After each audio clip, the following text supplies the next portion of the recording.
আসসালামু আলাইকুম, শুভেচ্ছা সহ সকলকে স্বাগত জানাচ্ছি চ্যানেল আই সংবাদে।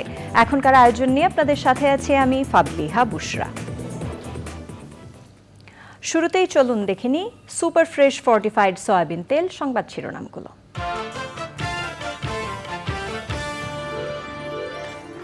গণ অভ্যুত্থানে হতাহতের তথ্য চেয়ে হাসপাতাল, কবরস্থান ও ডিসিদের কাছে ট্রাইব্যুনালের চিঠি, ভিডিও ছবি চেয়েছে গণমাধ্যমের কাছে।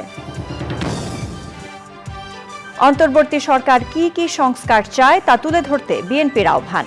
বাংলাদেশ ভারত সম্পর্ক পারস্পরিক শ্রদ্ধাবোধের হওয়া উচিত মন্তব্য। ৬ দফা দাবিতে রাজধানীতে রাস্তা অবরোধ করে পলিটেকনিক শিক্ষার্থীদের বিক্ষোভ, উপদেষ্টার আশ্বাসে কর্মসূচি প্রত্যাহার।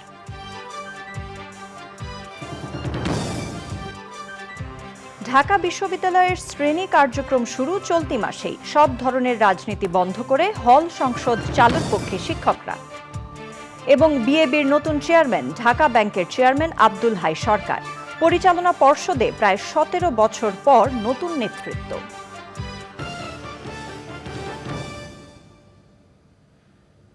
এছাড়াও নিটোল টাটা বিশেষ সংবাদে থাকছে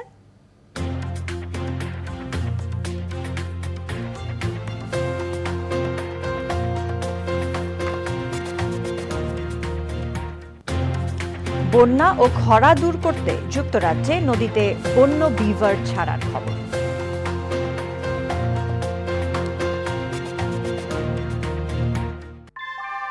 আমরা তৈরি করি বিশ্বমানের জার্মান প্রযুক্তির ভূমিকম্প সহনশীল থার্মিক্স রড, যা আপনার স্থাপনাকে নিরাপদ রাখে প্রজন্ম থেকে প্রজন্ম। সালাম স্টিল, মোস্ট ডিউরেবল স্টিল।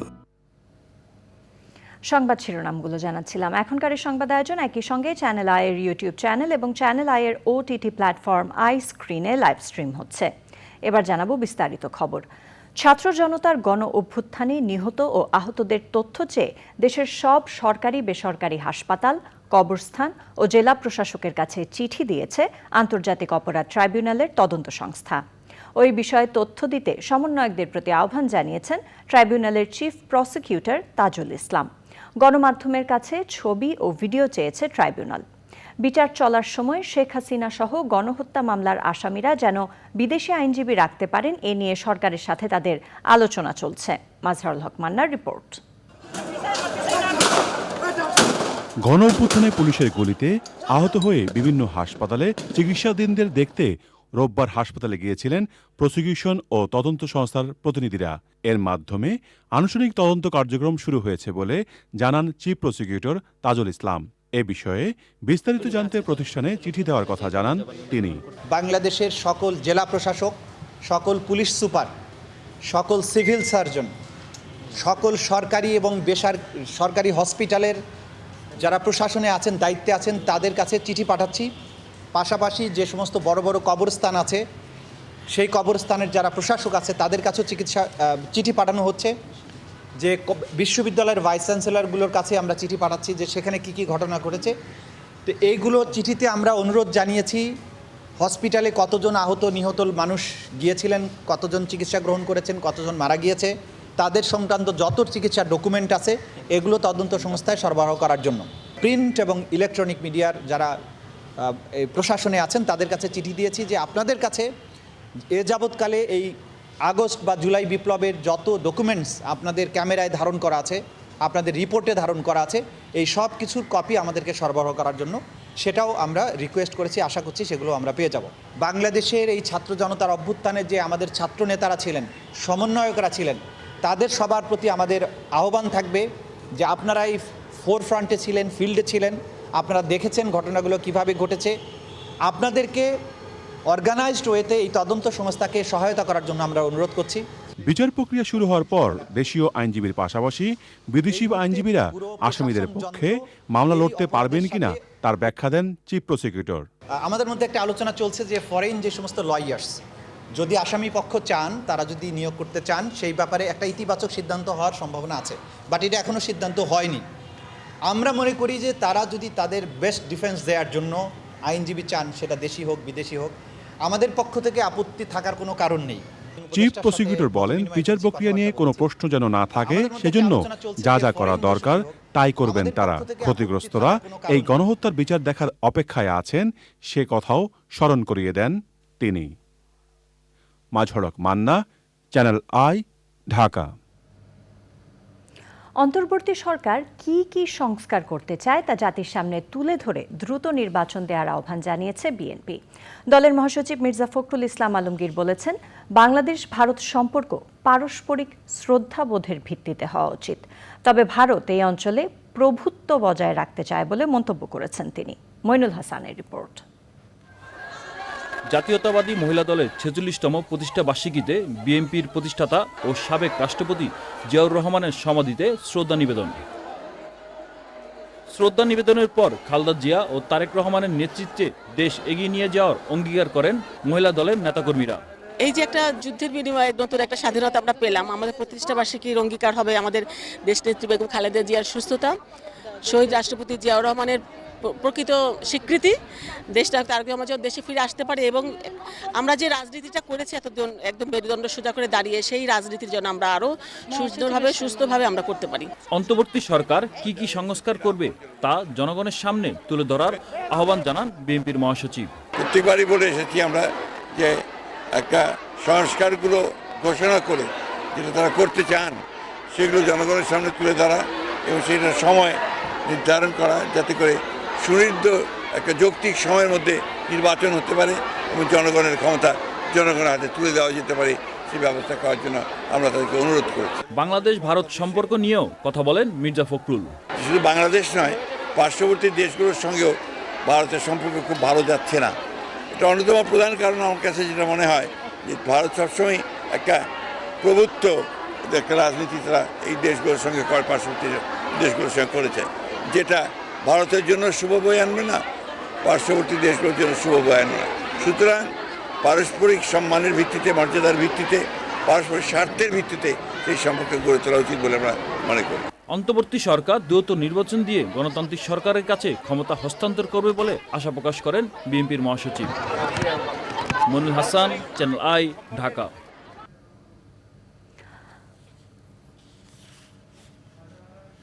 ছয় দফা দাবিতে রাজধানীর ৭ রাস্তা মোড় অবরোধ করে বিক্ষোভ করেছেন পলিটেকনিক ইনস্টিটিউটের শিক্ষার্থীরা।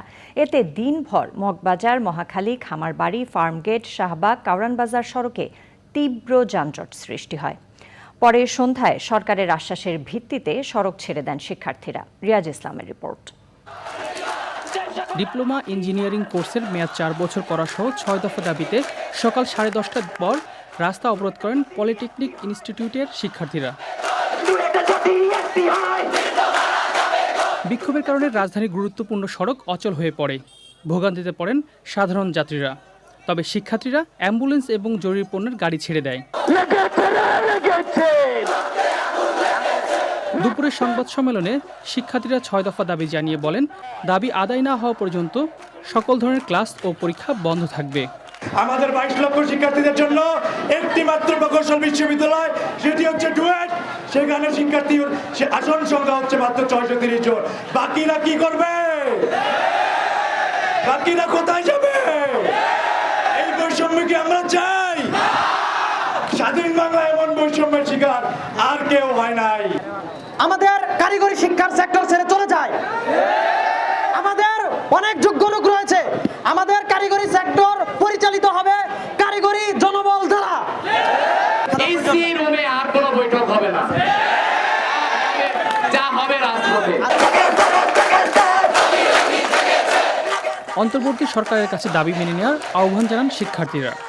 রিয়াজ ইসলাম, চ্যানেল আই, ঢাকা। সরকার দাবি মেনে নেওয়ার আশ্বাস দেয়ায় রাজধানীর তেজগাঁও এলাকায় সড়ক থেকে অবরোধ তুলে নিয়েছেন পলিটেকনিক ইনস্টিটিউটের শিক্ষার্থীরা। ঘটনাস্থলে আছেন আক্তার হোসেন, সরাসরি চলে যাচ্ছি তার কাছে। আক্তার, অবরোধ তুলে নেওয়ার পর সড়ক থেকে শিক্ষার্থীরা কখন সরেছেন? কি অবস্থা দেখছেন রাস্তার?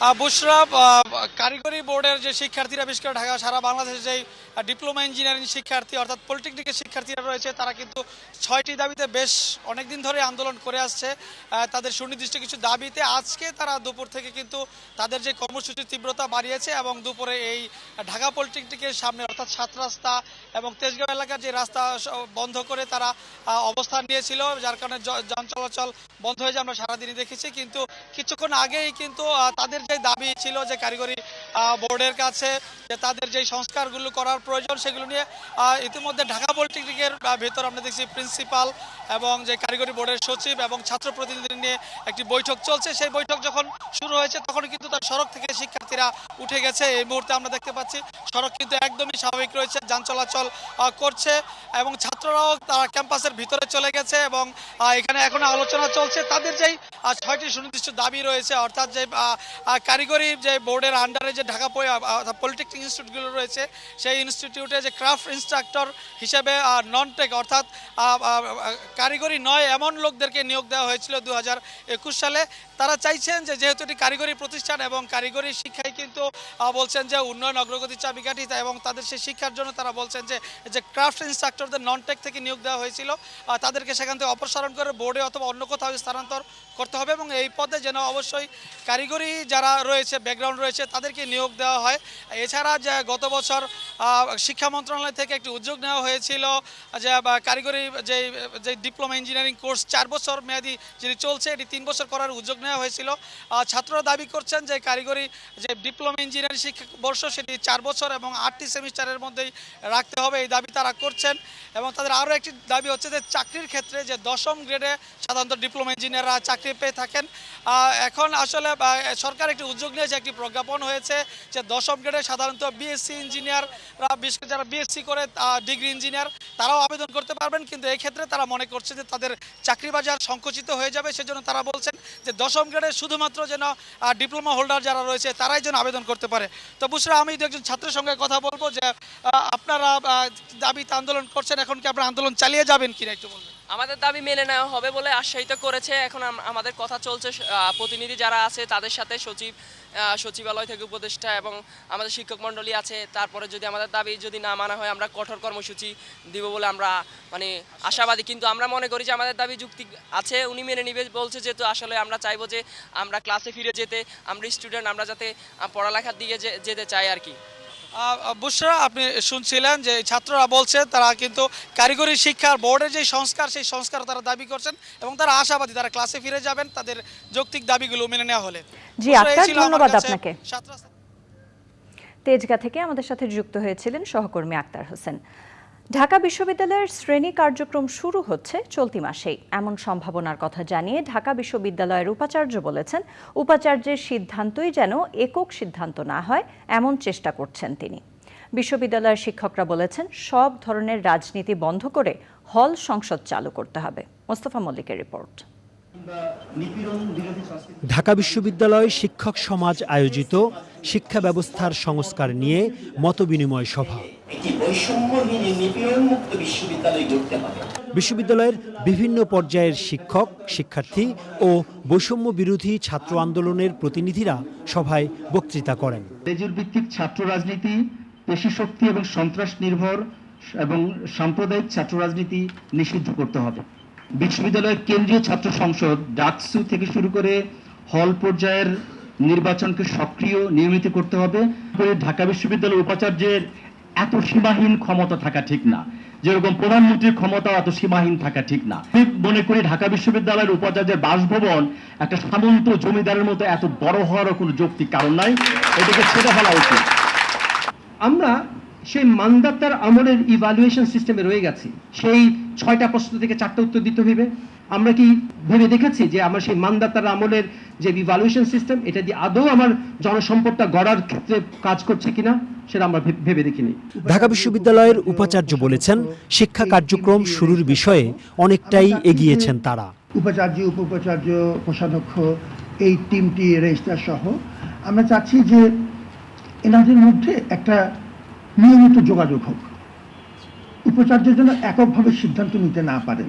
এখন বিশ্ববিদ্যালয়ে একাডেমিক কার্যক্রম চালু করা খুব দরকার। অভিভাবকরা আছেন, আপনাদের জন্য বলছি, একাডেমিক কার্যক্রম শুরু করার ব্যাপারে আমরা বেশ কিছু অগ্রগতি করেছি এবং আমরা আশা করছি যে যদি এই ধারাটা বজিয়ে রাখতে পারি, সবার সাথে কথা বলে করছি। আমার আগ্রহ হচ্ছে যে সবার সাথে কথা বলে এখন একটা পর্যায়ে আমরা এসেছি যে হয়তো এ মাসের শেষের দিকে কিংবা একটু আগেই আমরা সিন্ডিকেটের অনুমোদন সাপেক্ষে আশা করছি যে আমরা শিক্ষা কার্যক্রম শুরু করতে পারব। বক্তারা বলেছেন, পদ্ধতিগত ভয়ের সংস্কৃতি ভেঙে বৈষম্য ও নিপীড়ন মুক্ত বিশ্ববিদ্যালয় গড়ে তুলে একাডেমিক ও চিন্তার স্বাধীনতা নিশ্চিত করতে হবে। Mostafa Mallik, channel i, Dhaka. বিদেশে পাচার হওয়া অর্থ ফেরাতে কাজ শুরু করেছে দুর্নীতি দমন কমিশন দুদক। অর্থ পাচার বিষয়ে দুদক কর্মকর্তাদের সাথে সাক্ষাৎ করেছেন যুক্তরাষ্ট্রের কেন্দ্রীয় তদন্ত সংস্থা federal bureau of investigation FBI এর 2 সদস্যের প্রতিনিধি দল। আওয়ামী লীগ আমলে পাচার হওয়া অর্থ ফেরত আনতে প্রয়োজনে FBI এর সহায়তা নেওয়া হতে পারে বলে জানিয়েছেন দুদক সচিব খোরশেদা ইয়াসমিন। রোকসানা আমিনের রিপোর্ট। শেখ হাসিনা সরকার পতনের পর থেকে দেশ থেকে পাচার হওয়া প্রায় 1.5 লাখ কোটি টাকার খোঁজে মাঠে নেমেছে দুদক। এরই অংশ হিসেবে দুপুরে দুদকের প্রধান কার্যালয়ে আসেন FBI এর লিগ্যাল অ্যাটাচে রবার্ট ক্যামেরুন ও FBI এর সুপারভাইজার স্পেশাল এজেন্টের সমন্বয়ে একটি দল। সাক্ষাৎ করেন দুদকের মানি লন্ডারিং ও লিগ্যাল শাখার মহাপরিচালক সহ সংশ্লিষ্ট কর্মকর্তাদের সঙ্গে। পরে সাক্ষাতের বিষয়ে বিস্তারিত জানান দুদক সচিব। FBI এর 2 সদস্য বিশিষ্ট একটি প্রতিনিধি দল আমাদের দুর্নীতি দমন কমিশনে আজকে এসেছেন। ইনফ্যাক্ট এটা একটা সৌজন্য সাক্ষাৎ ছিল, আর এই সৌজন্য সাক্ষাৎটি হয়েছে আমাদের মানি লন্ডারিং একটা উইং আছে, ওই উইংয়ের উইং চিফ মহোদয়ের সভাপতিত্বে একটি সভা হয়েছে। সেখানে মূলত দুর্নীতি দমন কমিশন কিভাবে কাজ করে, আমাদের এখানে ইনভেস্টিগেশন, তারপরে তথ্য অনুসন্ধান কিভাবে হয়, গোয়েন্দার কার্যক্রম কিভাবে চলে, এছাড়া টোটাল কার্যক্রম আমাদের দুর্নীতি দমন কমিশনে কিভাবে করা হয় বিভিন্ন উইংয়ের মাধ্যমে, সে সকল তথ্যই আসলে ওনারা জানতে চেয়েছেন। আওয়ামী লীগ সরকারের আমলে দেশ থেকে পাচার হওয়া টাকা ফেরত আনতে FBI এর সহায়তা নেওয়া হচ্ছে কিনা এমন প্রশ্ন ছিল সচিবের কাছে। মানি লন্ডারিং এর ইস্যুটা তো আসলে দুর্নীতি দমন কমিশনের নতুন ইস্যু নয়, অ্যাকচুয়ালি সবসময়ই হচ্ছে।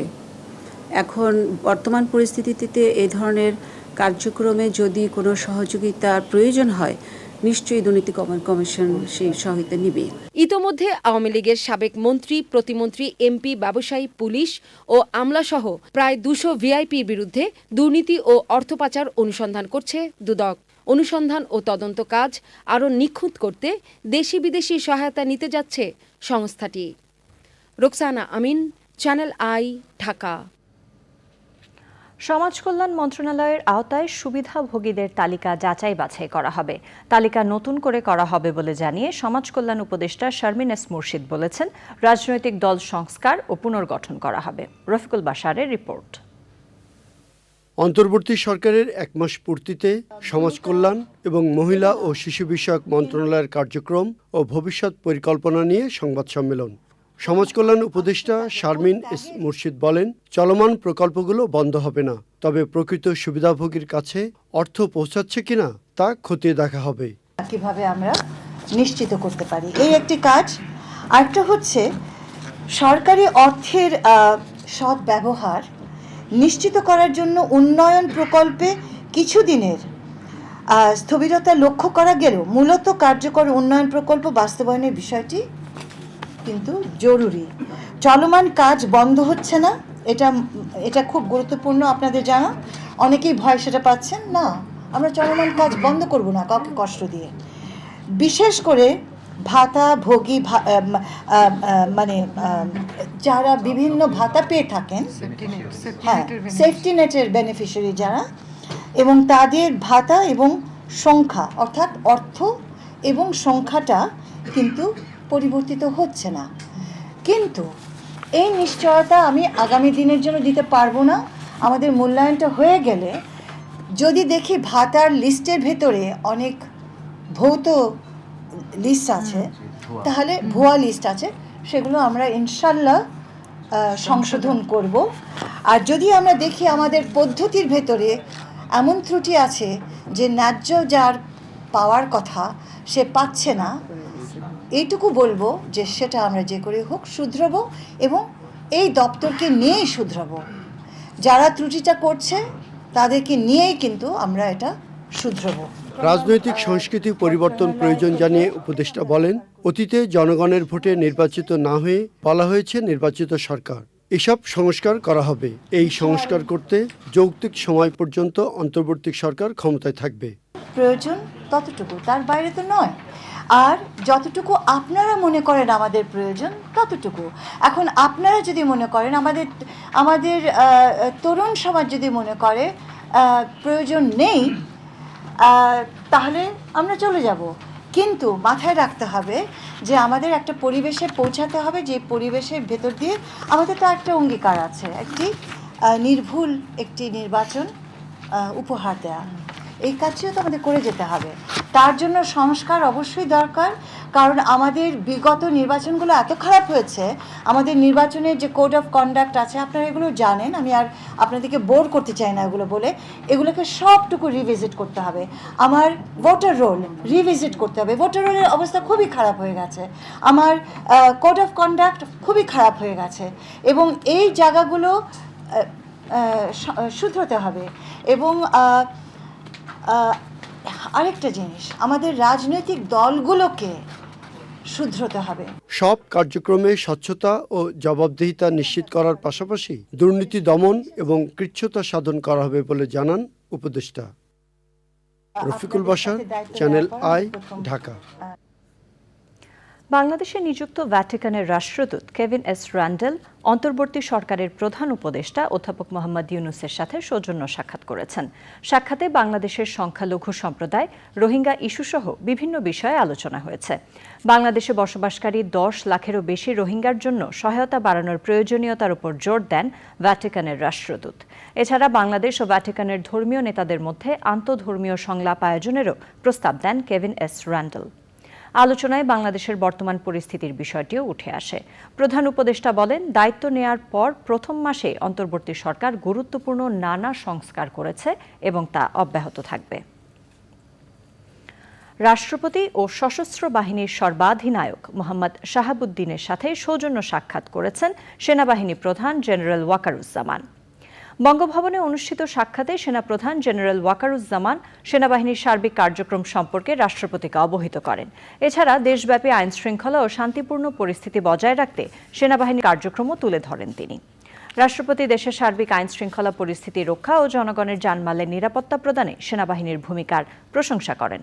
এছাড়া রাষ্ট্রপতি দেশের উত্তর ও দক্ষিণ পূর্বাঞ্চলে সাম্প্রতিক বন্যায় বানভাসী মানুষের কাছে ত্রাণ পৌঁছানো এবং দুর্গত এলাকায় উদ্ধার কার্যে সেনাবাহিনীর কর্মকাণ্ডেরও প্রশংসা করেন। ব্যাংক পরিচালকদের সংগঠন বিএবির নতুন চেয়ারম্যান নির্বাচিত হলেন ঢাকা ব্যাংকের চেয়ারম্যান আব্দুল হাই সরকার। সত্যিকার অর্থে আর্থিক খাতের উন্নতিতে ভূমিকা রেখে দেশ গড়ার যাত্রায় সামিল হওয়ার প্রত্যয় জানিয়ে তিনি বলেছেন, বাংলাদেশ ব্যাংক সহ সব নিয়ন্ত্রক সংস্থার পরামর্শ নিয়ে ব্যাংক খাতের দুর্বলতা কাটানো হবে একমাত্র অগ্রাধিকার।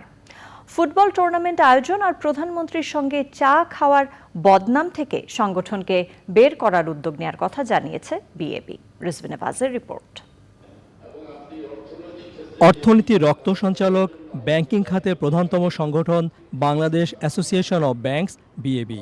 তবে সর্বশেষ চেয়ারম্যান নজরুল ইসলাম মজুমদার 2008 সালের জানুয়ারি থেকে টানা বিএবি সভাপতি থেকে সংগঠনটিকে বিতর্কিত করেছেন। ছাত্র জনতার বিপ্লবের ফলে সরকার পতনের পর এক্সিম ব্যাংকের পরিচালক ও চেয়ারম্যান পদ থেকে তাকে সরিয়ে দেয় বাংলাদেশ ব্যাংক। ফলে বিএবি চেয়ারম্যান পদও হারান তিনি। সোমবার নতুন নেতৃত্ব পেল বিএবি। ঢাকা ব্যাংকের সম্মানিত চেয়ারম্যান জনাব আব্দুল হাই সরকারকে এই বর্তমান বাংলাদেশ অ্যাসোসিয়েশন অব ব্যাংকের সদস্যবৃন্দ কর্তৃক সর্বসম্মতিক্রমে খণ্ড যেই টার্মটা বাকি রয়েছে সেই টার্মটা পুরো করার জন্য ওনাকে চেয়ারম্যান হিসেবে নির্বাচিত করা হলো।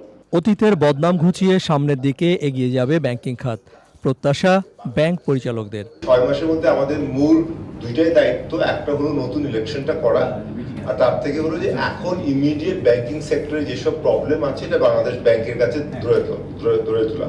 প্রপার অর্গানাইজেশন বিল্ড আপ করা, প্রপার সিইও থাকা, সেক্রেটারি থাকা, তাহলে কিন্তু একটা অ্যাসোসিয়েশন কিন্তু অনেক এফেক্টিভ হয় এবং রিসার্চ সেল থাকতে হবে, R&D ইজ আ মাস্ট। ঝুঁকি প্রবণ নয়, এটা ঝুঁকিগ্রস্ত। দুর্দশা ব্যাংকিং সেক্টরকে যে অবস্থায় দেখে গেছিলাম 2017 সালে, বাংলাদেশের ব্যাংকিং ইন্ডাস্ট্রি বর্তমানে সেই অবস্থায় নেই। এই সেন্টারকে নতুন করে শুরু করা হচ্ছে আবার 15 to 16 years it was not এটা আসলে ছিলই না, কিন্তু আসলে আমরা আসতাম এখানে যেটা বললেন চা নাস্তা করতাম আর কি। কাজে যেগুলো আগে প্র্যাকটিস করা হয়েছে ওগুলো রিপিট হবে না এখানে। আর চান্দা মোটি চলাবে তা না, যদি ন্যাশনাল ব্যাপারটা চান্দা উঠতেই পারে, যেমন একটা ক্যালামিটি হইতে পারে, দুর্যোগ হইতে পারে, বিভিন্ন ধরনের বর্ষা হইতে পারে, তখন তো আমাদের চান্দা তুলতেই হবে। কাজে এটা একবার বাদ দেওয়া যাবে না, কিন্তু ওই সমস্ত কাজ হবে যাবে না। ও ফুটবল খেলা নাচানাচি হবে না আর। বিএবির বৈঠকে ভাইস চেয়ারম্যানের দায়িত্ব দেওয়া হয়েছে Bank Asia chairman Romo Rouf Chowdhury এবং ফার্স্ট সিকিউরিটি ইসলামী ব্যাংকের চেয়ারম্যান আব্দুল মান্নানকে। রিজভিন আওয়াজ, চ্যানেল আই, ঢাকা। প্রিয় দর্শক, আপনারা দেখছেন চ্যানেল আই সংবাদ। সময় হয়ে গেল একটি বিরতি নেবার। বিরতির পর অন্যান্য খবরের সাথে আরো জানিয়ে ফিরব।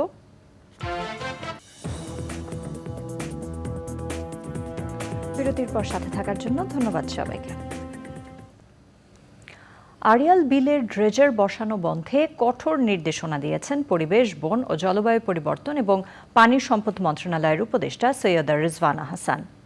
প্রশাসনের চোখকে ফাঁকি দিয়ে আড়িয়াল বিলে কেউ যাতে ড্রেজার বসাতে না পারে জেলা প্রশাসককে সে বিষয়ে উদ্যোগ নিতে বলেন তিনি। এছাড়া 20 দিন পর পর প্রতিবেদন জমা দেওয়ারও নির্দেশনা দেন উপদেষ্টা। দুপুরে মুন্সিগঞ্জের লৌহজং উপজেলা পরিষদের আয়োজনে আড়িয়াল বিল সম্পর্কিত উপস্থাপনা ও ব্রিফিং অনুষ্ঠান শেষে আড়িয়াল বিল পরিদর্শন করেন পরিবেশ, বন ও জলবায়ু পরিবর্তন উপদেষ্টা সৈয়দা রিজওয়ানা হাসান। ড্রেজার যেন আড়িয়াল বিলে আর না আসে, আপনি সেই ব্যবস্থা গ্রহণ করবেন এবং আপনি নিয়মিত তদারকি করবেন। আপনি যদি একটু নিয়ন্ত্রিত ট্যুরিজম করেন, সেখান থেকে যে বেনিফিটটা আসবে সেটাও জমির মালিকের মধ্যে আপনি সেটাকে একটা মানে কো-ম্যানেজমেন্টের মাধ্যমে ইউ ক্যান শেয়ার, তখন তার আর বেচে ফেলার, বিক্রি করার তাগিদা থাকবে না। আর আপনার এখানে আপনি বলে দেন যে আড়িয়াল বিলের 14,000 জায়গায় কোনো আবাসন শিল্প হবে না। ঘূর্ণিঝড় ইয়াগির আঘাতে সৃষ্ট প্রবল বর্ষণ, বন্যা ও ভূমিধসে ভিয়েতনামের বিভিন্ন অঞ্চলে কমপক্ষে 59 জন নিহত ও আহত হয়েছেন 299 জন। ভিয়েতনামের সরকারি দপ্তরের এক বিবৃতিতে এ তথ্য জানানো হয়েছে। ইয়াগি ইতিমধ্যে অনেকটাই শক্তি হারিয়েছে, তবে দেশটির বিভিন্ন অঞ্চলে ভারী বর্ষণ এখনও অব্যাহত রয়েছে। সোমবার দেশটির আবহাওয়া দপ্তর থেকে এক পূর্বাভাসে জানানো হয়েছে ল্যাংসন, কাওবাং, ইয়েনবাই এবং থাই এনগিয়েন প্রদেশ বন্যার ঝুঁকিতে রয়েছে।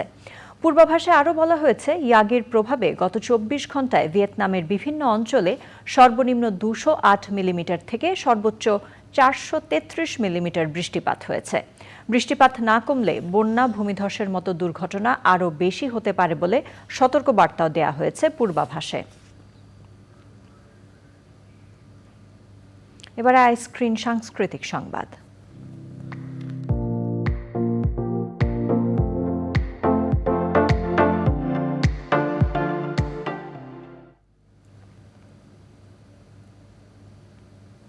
ভারতের রাজনৈতিক প্রেক্ষাপটে নির্মিত চলচ্চিত্র ইমার্জেন্সি সেন্সর ছাড়পত্র পেয়েছে।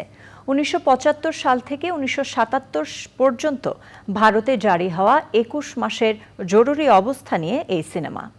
ছবিটি পরিচালনার পাশাপাশি ভারতের সাবেক প্রধানমন্ত্রী ইন্দিরা গান্ধীর চরিত্রে অভিনয় করেছেন কঙ্গনা রানাওয়াত। ছবিতে দেখানো ঐতিহাসিক ঘটনাগুলোর ডিসক্লেইমার দিতে বলেছে সিবিএফসি। সেন্সর বোর্ডের পক্ষ থেকে ইউএ সার্টিফিকেট পেলেও কবে এই সিনেমা মুক্তি পাবে সেই ঘোষণা দেননি নির্মাতারা। 8 জুলাই সেন্সর রিভিউয়ের জন্য জমা পড়েছিল ইমার্জেন্সি। তবে কিছু আপত্তি তুলে সেন্সর বোর্ডের কাছে চিঠি পাঠিয়ে ইমার্জেন্সির মুক্তি আটকানোর আবেদন জানান শিখরা। সেই বিতর্কের জেরে গত 6 সেপ্টেম্বর ইমার্জেন্সি মুক্তির কথা থাকলেও তা পিছিয়ে যায়। অবশেষে সেন্সর ছাড়পত্র পেল কঙ্গনা রানাওয়াতের ইমার্জেন্সি। এবার নিটোল টাটা বিশেষ সংবাদ।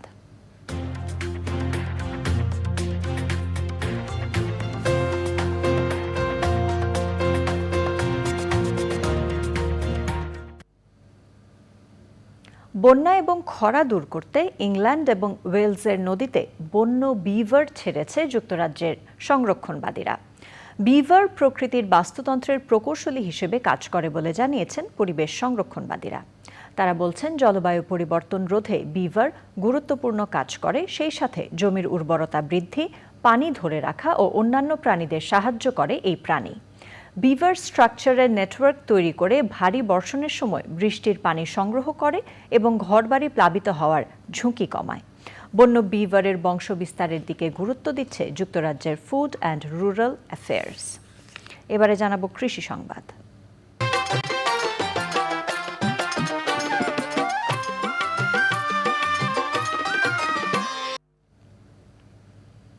গাইবান্ধায় শুরু হয়েছে আউশ ধান কাটা ও মাড়াইয়ের কাজ। এবছর তেমন কোনো প্রাকৃতিক দুর্যোগ না হওয়ায় ধানের ফলন ভালো হয়েছে।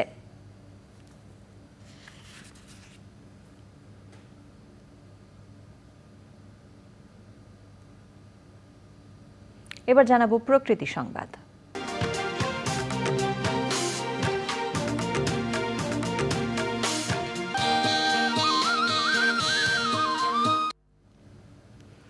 চুয়াডাঙ্গার আলমডাঙ্গায় জিকে সেচ প্রকল্পের খালের বাঁধ ভেঙে গেছে। এতে ক্ষতির মুখে ফসলি জমি সহ কয়েক গ্রামের মানুষ। বারবার খালের পাড় ভাঙলেও টেকসই কোনো ব্যবস্থা না নেয়ায় ক্ষোভ জানিয়েছেন স্থানীয়রা। দ্রুত বাঁধ সংস্কারে আশ্বাস দিয়েছে পানি উন্নয়ন বোর্ড।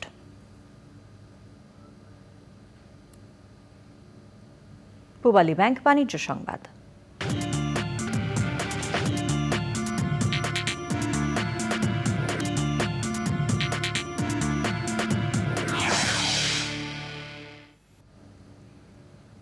অর্থ উপদেষ্টা ডক্টর সালেউদ্দিন আহমেদ বলেছেন, বাজার ব্যবস্থাপনায় চাঁদাবাজি বন্ধে ব্যবস্থা নেওয়া হচ্ছে।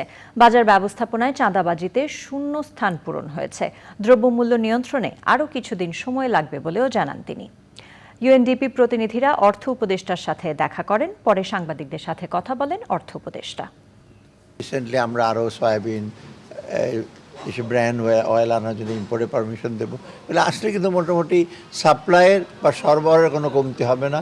এখন বাজারজাত করার ব্যাপারে সাপ্লাই চেনটা একটা অংশ হলো বাজার, আপনার রিটেল প্রাইস, এবং আমাদের সেটা হলো আপনার ভোক্তাদের উপর কোনো বাড়তি চাপ যেন না করে নেমে যাওয়ার মতো অবস্থা তো বিভিন্ন কারণে ঘটেছে। তো আপনারা জানেন তো মূল্যস্ফীতিটা কেন বাড়লো। টাকা ছাপিয়েছেন, 70-60 কোটি টাকা দিয়েছেন খরচ করে, এইগুলোর ইম্প্যাক্ট ওটাকে উল্টো রথে আনতে হলে বা উল্টো দিকে আনতে হলে তো আমাদের রাষ্ট্র আনতে হলে একটু সময় লাগবে। প্রিয় দর্শক, সংবাদে আবারও সময় হয়ে গেল একটি বিরতি নেবার। বিরতির পর খেলার খবরে জানিয়ে ফিরব। ভারত সফর কঠিন ও চ্যালেঞ্জিং হবে বলেছেন। বিরতির পর আবার আমন্ত্রণ চ্যানেল আই সংবাদে। নৌবাহিনী প্রধান অ্যাডমিরাল মোহাম্মদ নাজমুল হাসান বলেছেন, ছাত্র জনতার সফল আন্দোলনের মাধ্যমে যে পরিবর্তন এসেছে তার সুফল যাতে দেশ ও জনগণ পায়, সেজন্য সবাইকে একসাথে কাজ করতে হবে। ভোলায় প্রেস ব্রিফিংয়ে তিনি বলেন, উপকূলীয় এলাকায় অনেক অবৈধ অস্ত্র রয়েছে। গোয়েন্দা তথ্যের ভিত্তিতে এসব অবৈধ অস্ত্র উদ্ধারে আরও সচেষ্ট হওয়ার তাগিদ দেন তিনি। রাজনৈতিক দলগুলোর প্রতি আহ্বান জানিয়ে নৌবাহিনী প্রধান বলেন, পারস্পরিক সহযোগিতার মাধ্যমে সবাই মিলে আইন শৃঙ্খলা রক্ষায় কাজ করলে তা ফলপ্রসূ হবে। উপকূলীয় অঞ্চলে, বিশেষ করে চরাঞ্চলে অবৈধ অস্ত্রের বিষয়ে অতীতেও আমাদের অভিজ্ঞতা বলে যে এখানে অনেক অবৈধ অস্ত্র অনেক সময় থাকে বলে এই আশঙ্কা অমূলক না। অতএব আমি আশা করব যে আমরা যৌথ বাহিনী যারা এখানে কাজ করছি, পুলিশ প্রশাসনের সহায়তায়, আমি যেটা বললাম যে এখানে পুলিশ আছেন, কোস্টগার্ড আছেন, আনসার বিডিপি আছেন এবং সশস্ত্র বাহিনীর নৌবাহিনী, বিশেষ করে নৌবাহিনীর সদস্যরা গোয়েন্দা সংস্থার তথ্যের ভিত্তিতে আমরা অবৈধ অস্ত্র উদ্ধার অভিযানে আরও সচেষ্ট হব। এই বিষয়ে আমি ইতিমধ্যে নির্দেশনা প্রদান করেছি। এবার রয়েছে